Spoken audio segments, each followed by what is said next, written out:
Mr. Speaker, I rise today to present to this honorable House the government's position on the remuneration of members and officers of the legislature. This is a matter that requires careful consideration, balancing fairness with fiscal responsibility while ensuring that those who serve the people of Bermuda are compensated appropriately for the responsibilities that they shoulder.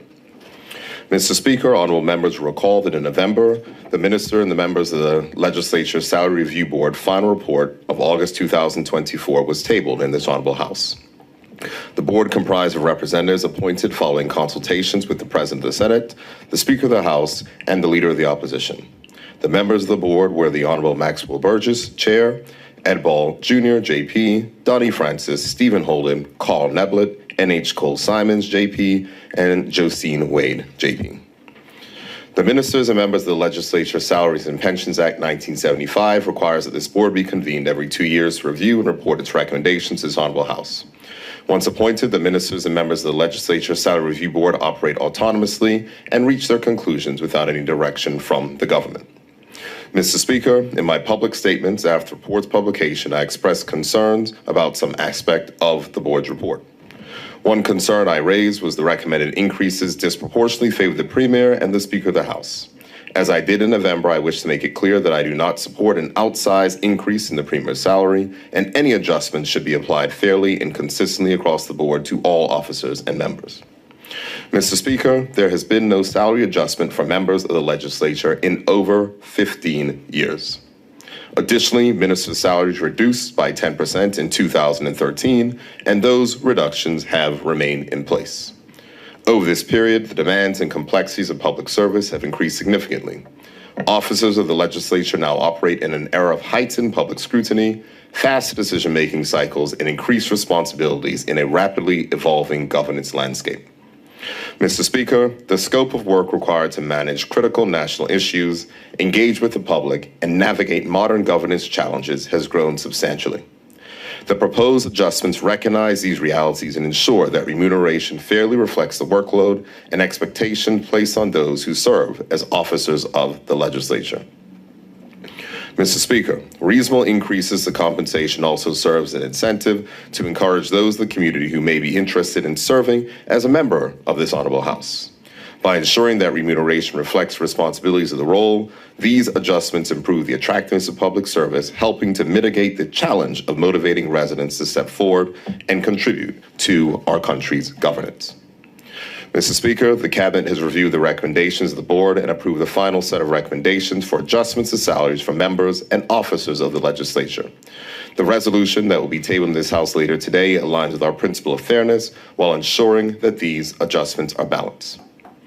Mr. Speaker, the government has accepted the board's recommendations for base salary increases for members of the House of Assembly and senators. The committee recommended an additional $7,000 increase for members of the House of Assembly in addition to awarding a cost of living increase of 18.8%. This additional increase was not initially supported by myself. However, in the interest of respecting the bipartisan consensus following the report's discussion of the Standing Orders Committee of the previous legislature, the government has accepted this recommendation. The government has also accepted the committee's recommendation for a substantial increase for the Speaker of the House, recognizing the role's importance to the operations and functions of the House of Assembly as the bedrock of this island's democracy. The bipartisan Standing Orders Committee also supported this adjustment. Mr. Speaker, as mentioned earlier in my statement, the remuneration for officers of the legislature has not been adjusted since 2009. Consistent with the recommendation of the Standing Orders Committee, cost of living adjustments have been applied to all officers.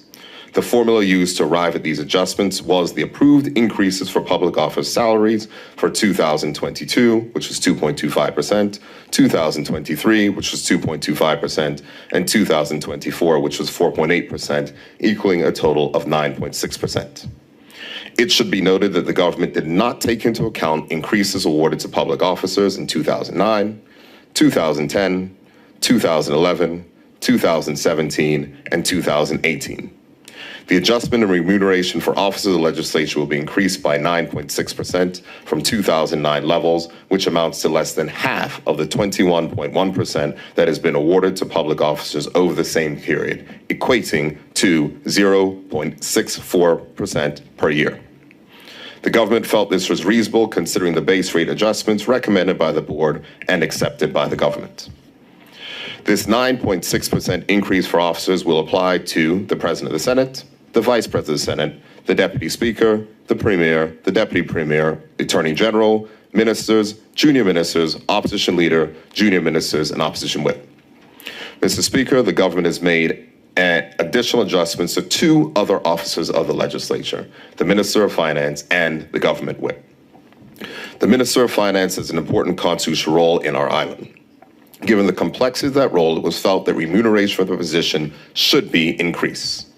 The resolution increases the remuneration for the Minister of Finance by $10,923 more than the 9.6% increase from the 2009 remuneration applied to other officers of the legislature. Schedule 2 of the Ministers and Members of the Legislature Salaries and Pensions Act allows for different rates to be paid to the government whip and opposition whip. The resolution sets remuneration for the government whip equivalent to that of a junior minister, which is $4,177 more than the 9.6% increase from the 2009 remuneration applied to all other officers of the legislature. Mr. Speaker, had salaries for officers of the legislature been increased in direct alignment with the wage adjustments increase received by public officers, as some have suggested, the financial impact would have been more significant. Instead, the resolution tabled today reflects a more measured approach, keeping the adjustments for officers well below those seen in the public sector, while ensuring that remuneration remains fair and appropriate for the responsibilities of these positions. The financial impact of these adjustments is $283,343 per annum, above the board's recommendations, but ensures fairness across the board rather than large increases for a select few. Mr. Speaker, the resolution proposes that changes will take effect on January 1st, 2025, to ensure fairness in pension calculations for former members. This approach guarantees that long-serving members who recently left the legislature are not unfairly impacted by the 15-year wage freeze in pension calculations. Former members, such as the long-serving Deputy Premier, Deputy Speaker, Minister of Public Works, and members of the opposition who dedicated years to public service will have their pensions calculated on adjusted salaries rather than the 2009 rates. This decision ensures that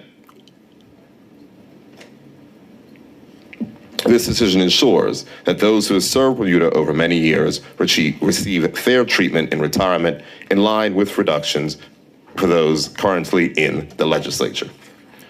Mr. Speaker, I understand that discussions around salary adjustments for elected officials are often met with skepticism. However, it is essential that we collectively acknowledge that serving in public office is not easy. It is a demanding responsibility that requires personal sacrifice.